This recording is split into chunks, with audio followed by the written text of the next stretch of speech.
জয় জয় শ্রী রাধে, জয় জগন্নাথ। ভজনিতাই গৌর রাধে শ্যাম, জপ হরে কৃষ্ণ হরে রাম। আমার ইউটিউব পরিবার শ্রী রাধারমন লালজির প্রত্যেক সদস্যকে জানায় প্রাণ ভরা ভালোবাসা এবং প্রেম ভরা রাধে রাধে। যদিও এটা জানানোতে আমার বুকের ভেতরে একটু কষ্ট হচ্ছেই, কারণ আজকের ভিডিওর এই ভিডিওর টপিকটা একটু আলাদা, বিষয়টা একটু আলাদা এবং যথেষ্ট গম্ভীর এই বিষয়টা। আমি যখন বাংলাদেশের আমাদের সনাতনীদের উপরে অত্যাচার চলছিল সেই সময়ও একটা ভিডিও দিয়েছিলাম এবং বলেছিলাম এটা কলিযুগের কুরুক্ষেত্র। তো সেই ভিডিওটা আজও আছে আমার চ্যানেলে, তোমরা যদি কেউ দেখে না থাকো দেখতে পারো। তবে এখন যেটা চলছে এবং কিছুদিন আগে থেকেও এই যে পরস্পর ধারাবাহিকভাবে যেটা চালানো হচ্ছে বাংলাদেশে সনাতনীদের উপরে, এটা ভীষণ দুঃখজনক একটা ব্যাপার। সনাতনী আমার মায়েদেরকে তুলে নিয়ে গিয়ে ধর্ষণ করা থেকে শুরু করে সনাতনীদের ঘর বাড়ি ভেঙে দেওয়া, সনাতনীদের মন্দির ভেঙে দেওয়া, আচ্ছা এগুলো কেন হচ্ছে? ওখানে সনাতনীরা সংখ্যা লঘু তাই জন্যে? আমাদের এগুলো কিন্তু ভাবা উচিত। আমি যেখানে থাকি, আমার শহর বনগাঁ শহর, এই বনগাঁ শহরে আমার বাড়ি থেকেই, যে বাড়িতে এখন বসে আমি ভিডিওটা করছি, এখান থেকেই আমাদের বাংলাদেশ বর্ডার, পেট্রাপোল বর্ডার, ওপারে বেনাপোল। তো এটা কিন্তু বড়জোর 6 কিলোমিটার দূরে। কিন্তু বাংলাদেশে এখন যেটা চলছে সেটা কি খুব ভদ্রতাজনক কিছু? এখন বাংলাদেশে যিনি শাসন করছেন, ভদ্রলোকের নাম কি একটা যেন, শুনেছি আমাদের খবরের বিভিন্ন সংবাদ মাধ্যম থেকে আমরা জানতে পারছি যে তিনি নোবেল পুরস্কার প্রাপ্ত। এবং সেই নিয়েও আমাদের দেশের প্রধানমন্ত্রী যেহেতু প্রথমে চা বিক্রি করতেন, সেই জন্য তাকে নিয়েও অনেক রকম উপহাস করা হয়েছে। তো তোমরা ভাই একটা জিনিস একটু বিবেচনা করে দেখো তো, যে আমাদের দেশে এত বড় দেশ, তোমাদের দেশের থেকে অনেক গুণে বড় দেশ আমাদের, কিন্তু এত বড় দেশ তিনি সামলাচ্ছেন। তোমাদের দেশের এই যে যিনি নোবেল পুরস্কার প্রাপ্ত, তিনি কি করছেন? সনাতনীদের সুরক্ষা দিতে পেরেছেন কি? সনাতন হিন্দুদের মন্দিরগুলোকে বাঁচাতে পারছেন কি তিনি? আমরা সংবাদ মাধ্যমেই জেনেছিলাম, খবরের মাধ্যমেই জেনেছিলাম যে তিনি ঢাকেশ্বরী মন্দিরেও গিয়েছিলেন। ঢাকেশ্বরী মন্দিরে গিয়ে তিনি সনাতনীদের পাশে থাকার আশ্বাসন দিয়েছিলেন, কিন্তু তিনি কি পারছেন? পারছেন না। এবং আমাদের ইসকনের প্রভু, যিনি বাংলাদেশে সনাতনীদের একত্রিত করছিলেন, সনাতনীদের পাশে দাঁড়িয়েছিলেন, সনাতনীদের সাহস দিচ্ছিলেন, আমাদের চিন্ময় প্রভু, তিনিও আজকে কারাগারের মধ্যে রয়েছেন। সংবাদ মাধ্যমে যেটুকু জানতে পেরেছি, তিনি লিভারের রোগী, যকৃতে তার অসুবিধা আছে, তাকে ওষুধ দিতে দেওয়া হচ্ছে না, তাকে খেতে দেওয়া হচ্ছে না। তারা ভক্ত, তারা তো বাইরে থেকে কিছু খাবেন না মন্দিরের প্রসাদই না হলে। এবার তাদের উপরে এরকম অত্যাচারগুলো কেন করা হচ্ছে? এটাই আমার সব থেকে খারাপ লাগছে, যে আজকে বাংলাদেশ কোথায় যাচ্ছে, কোন দিকে তার গতি। সনাতনকে মিটিয়ে দেওয়ার চেষ্টা, সনাতনকে ধ্বংস করে দেওয়ার চেষ্টা, এটাই একমাত্র কারণ। ইসকনকে মৌলবাদী বলে ঘোষণা করা হচ্ছে। ইসকন মন্দির তো আমাদের বনগাঁতেও একটা রয়েছে। ইসকনের মূল মন্দির যেটা মায়াপুর মন্দির, আমাদের বাড়ি থেকে বড়জোর 50 কিলোমিটার দূর মায়াপুর, 50-60 কিলোমিটার দূরে, তার বেশি নয়। কারণ বনগাঁ থেকে নবদ্বীপ মায়াপুর পৌঁছাতে বড়জোর 2 ঘন্টা সময় লাগে। 50-100 কিলোমিটারের মধ্যে আমাদের এখানে তো, আমি নিজে ইসকনের আশ্রিত নই, আমি ইসকন দীক্ষিত নই, কিন্তু তাও তারা তো এখানে তো সেরকম কোনো অসুবিধা হয় না। মায়াপুরে তো প্রচুর অহিন্দুরাও থাকে, তাদের উপরে তো ইসকনের, আমরা যেহেতু এখানে সংখ্যাগরিষ্ঠ, আমরা তো কোনো রকম অত্যাচার করি না।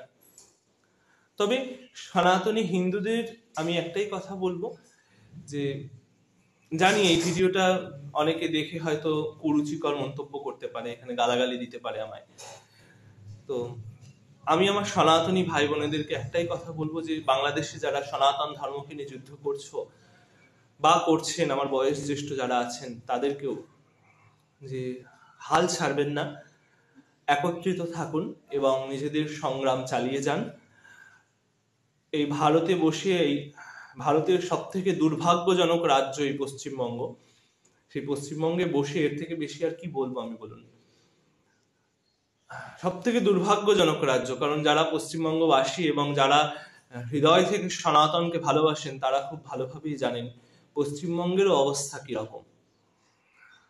তাই পশ্চিমবঙ্গে বসে আমি একটাই কথা তোমার সবাইকে বলতে চাই যে একত্রিত থাকুন সবাই মিলে, যাতে সনাতনীদের পক্ষে একটা বড় সংগঠন থাকে। সনাতনীরা প্রতিবাদ করুক, কিন্তু কারোর ক্ষতি না করে, কারোর উপাসনা স্থল না ভেঙে, কারোর আস্থায় আঘাত না দিয়ে। অবশ্যই এই দিকটাও মাথায় রাখতে হবে।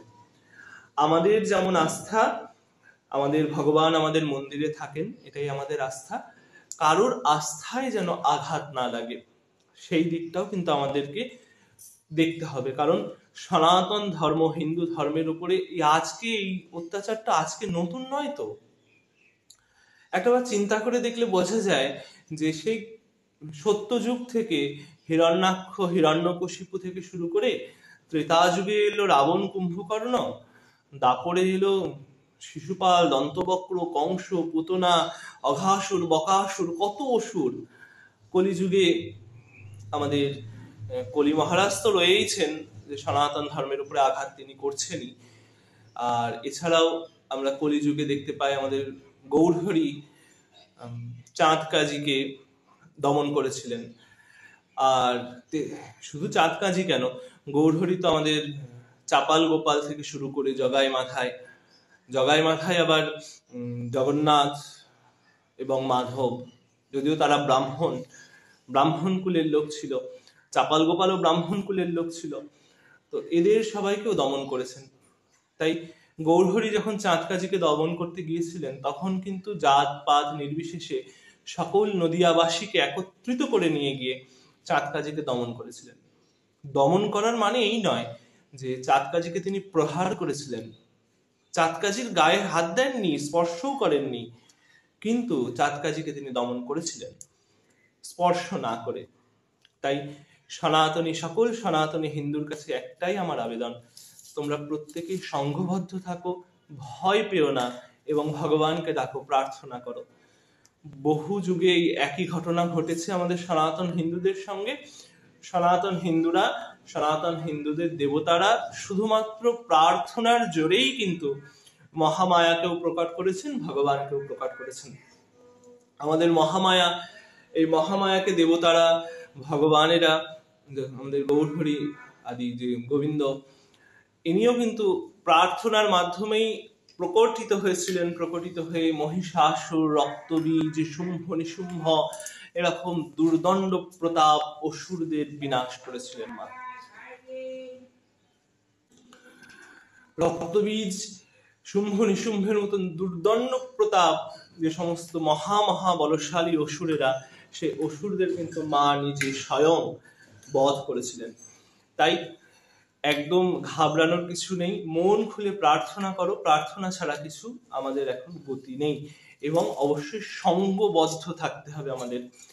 আমাদেরকে এমন ভাবে একত্রিত থাকতে হবে যে একতারকে দেখে, যেমন গৌরহরির সঙ্গে এত ভিড় ছিল যে সেই ভিড়কে দেখে চাঁদ কাজী এবং চাঁদ কাজীর সঙ্গে যারা চাঁদ কাজীর রক্ষীরা ছিল, দেহরক্ষী বা চাঁদ কাজীর বাড়ি রক্ষী, তারা কিন্তু সবাই ভয় পেয়েছিল। কিন্তু এটাও মাথায় রাখতে হবে, গৌরহরি এবং তার যারা পার্ষদেরা গিয়েছিলেন সেই সময় চাঁদ কাজীকে আক্রমণ করতে, তারা কিন্তু কাউকে স্পর্শ করেননি। হাতে গাছের ডাল নিয়েছিলেন বটে, কিন্তু কাউকে স্পর্শ করেননি, আঘাত করেননি, তাদের উপাসনা স্থান ভাঙেননি। এটা কিন্তু মাথায় রাখতে হবে। তাই ভয় পেও না। এখন যারা বৈষ্ণবেরা আছেন তারা উগ্রম বীরম মহাবিষ্ণুম নৃসিংহ ভগবানকে ডাকুন। জ্বলন্তং সর্বতোমুখম নৃসিংহম ভীষণম ভদ্রম মৃত্যুম নমাম্যহম। এই মন্ত্রের মাধ্যমে আমাদের নৃসিংহ ভগবানকে স্মরণ করুন, পরশুরাম ভগবানকে স্মরণ করুন, যে পরশুরাম ক্ষত্রিয়দের বিনাশ করেছিলেন এক সময়। কারণ ক্ষত্রিয়রাও এক সময় আমাদের ব্রাহ্মণদের উপরে ভীষণভাবে অত্যাচার শুরু করেছিল। সেই ক্ষত্রিয় বিনাশে ভগবান পরশুরাম প্রকট হয়েছিলেন। এবং যারা সমন্বয় বিশ্বাসী, বৈষ্ণব, শাক্ত, শৈব, এই ধন্দে যারা পড়েন না, তারা মাকে ডাকুন, প্রাণ দিয়ে মাকে ডাকুন, মা অবশ্যই আসবেন রক্ষা করতে। এছাড়াও আমাদের সনাতনী হিন্দুদের ঘরে ঘরে মা রয়েছেন, মাতৃশক্তি রয়েছেন। সেই মাতৃশক্তিদেরও আমার একটাই অনুরোধ যে আপনারা সবাই একত্রিত থাকুন এবং বর্তমান সময়কে মাথায় রেখে চলুন, নিজেদেরকে রক্ষা করুন। আর চিন্ময় প্রভুকে নিয়ে একটাই কথা আমার বলার, যে তিনি ভগবান তাকে সুস্থ রাখুন, তার শারীরিক যেন কোনো অবনতি না হয়। এবং চিন্ময় প্রভু খুবই শীঘ্রই যেভাবে বাংলাদেশে এখন চলছে চিন্ময় প্রভুকে কারাগার মুক্ত করার চেষ্টা, সেই চেষ্টা অবশ্যই ফলপ্রসূ হবে এবং চিন্ময় প্রভু অবশ্যই কারাগার থেকে বেরিয়ে আসবেন। এইটুকুই আমার প্রার্থনা। তাই জন্য সবার কাছে আমার অনুরোধ, প্রত্যেক সনাতনীর কাছে অনুরোধ, আজকের বিশ্বের পরিস্থিতি দেখুন এবং ধর্মকে একটু একটু ভালোবাসুন, একত্রিত হন, জাতপাত ছুঁড়ে ফেলে দিন। যদি হিন্দু ধর্ম না থাকে, বৈষ্ণবত্ব থাকবে না, শাক্তত্ব থাকবে না, শিবের পূজা হবে না, ব্রাহ্মণ, ক্ষত্রিয়, বৈশ্য, শূদ্র কিচ্ছু থাকবে না যদি হিন্দু ধর্ম না থাকে। তাই জন্য হিন্দু হন, সবার আগে হিন্দু হন, তারপরে বৈষ্ণব হবেন, শাক্ত হবেন, ব্রাহ্মণ হবেন, ক্ষত্রিয় হবেন, যা খুশি তাই হবেন, কিন্তু সবার আগে হিন্দু হন, একত্রিত হন, ভগবানের চরণে আশ্রয় নিন এবং হিন্দু ধর্মের ধ্বজাকে একদম উচ্চ আকাশে রাখুন, যাতে হিন্দু ধর্মের ধ্বজা নিচে নামতে না পারে, কেউ যেন হিন্দু ধর্মকে নামাতে না পারে। চিন্ময় প্রভু, আপনি ভয় পাবেন না, ভগবানের কাছে আমরাও প্রার্থনা করছি এই ভারত থেকে বসে, যাতে আপনি সুস্থ থাকুন, ভালো থাকুন এবং ভগবান আপনাকে নিশ্চয়ই খেয়াল রাখবে, কারণ আপনি সনাতন ধর্মের একজন বীর যোদ্ধা। সেখানে একদম রণভূমির মধ্যে দাঁড়িয়ে আপনি সনাতন ধর্মের জন্য যুদ্ধ করছেন। অবশ্যই আপনি ভগবানের কৃপা প্রার্থী হবেন, কৃপা করুণার প্রার্থী হবেন আপনি। চিন্ময় প্রভু, অবশ্যই আপনি খুব শীঘ্রই কারাগার মুক্ত হবেন, এই প্রার্থনা প্রত্যেকের কাছে। জয় জয় শ্রী রাধে, জয় জগন্নাথ।